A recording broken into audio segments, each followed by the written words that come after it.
Hello നമസ്കാരം. പുതിയൊരു വീഡിയോയിലേക്ക് എല്ലാവർക്കും സ്വാഗതം. ചാനൽ ആദ്യമായി കാണുന്നവർ ഒന്ന് സബ്സ്ക്രൈബ് ചെയ്താൽ ബെൽ ബട്ടൺ കൂടി എനേബിൾ ചെയ്താൽ എല്ലാ ദിവസവും അപ്ലോഡ് ചെയ്യുന്ന ജോലി ഒഴിവുകൾ ലഭിക്കുന്നതായിരിക്കും. ഇപ്പോൾ ഇന്ന് വന്നിട്ടുള്ള ജോലി ഒഴിവിലേക്ക് കടക്കാം. ജയിൽ വകുപ്പിന് കീഴിൽ വിവിധ ജയിലുകളിലേക്ക് നിയമനം നടത്തുന്നു. സംസ്ഥാന ജയിൽ വകുപ്പിന് കീഴിലെ വിവിധ ജയിലുകളിലേക്ക് കൗൺസിലർ ഓർ സോഷ്യൽ വർക്കർ തസ്തികകളിൽ കരാർ വേതന വ്യവസ്ഥയിൽ നിയമനത്തിന് അപേക്ഷ ക്ഷണിച്ചു.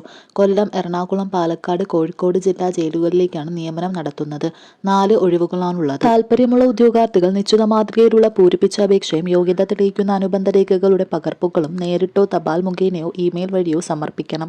Director general prisons and correctional services, jail ആസ്ഥാന കാര്യാലയം, പൂജപ്പുര, തിരുവനന്തപുരം 695012 എന്ന വിലാസത്തിലാണ് അപേക്ഷ ലഭിക്കേണ്ടത്. അപേക്ഷ സമർപ്പിക്കേണ്ട അവസാന തീയതി ജൂലൈ 16. കൂടുതൽ വിവരങ്ങൾക്കായി ബന്ധപ്പെടേണ്ട ഇമെയിൽ kerala.prisons@gov.in. അപേക്ഷ സമർപ്പിക്കുവാനുള്ള അപേക്ഷാ ലിങ്ക് ഡിസ്ക്രിപ്ഷനിൽ കൊടുത്തിരിക്കുന്നു. കൂടുതൽ ജോലി വിവരങ്ങൾ അറിയുവാൻ എല്ലാവരും ഒന്ന് ചാനൽ സബ്സ്ക്രൈബ് ചെയ്യൂ. കൂടുതൽ വീഡിയോസുമായി വരാം. ബൈ.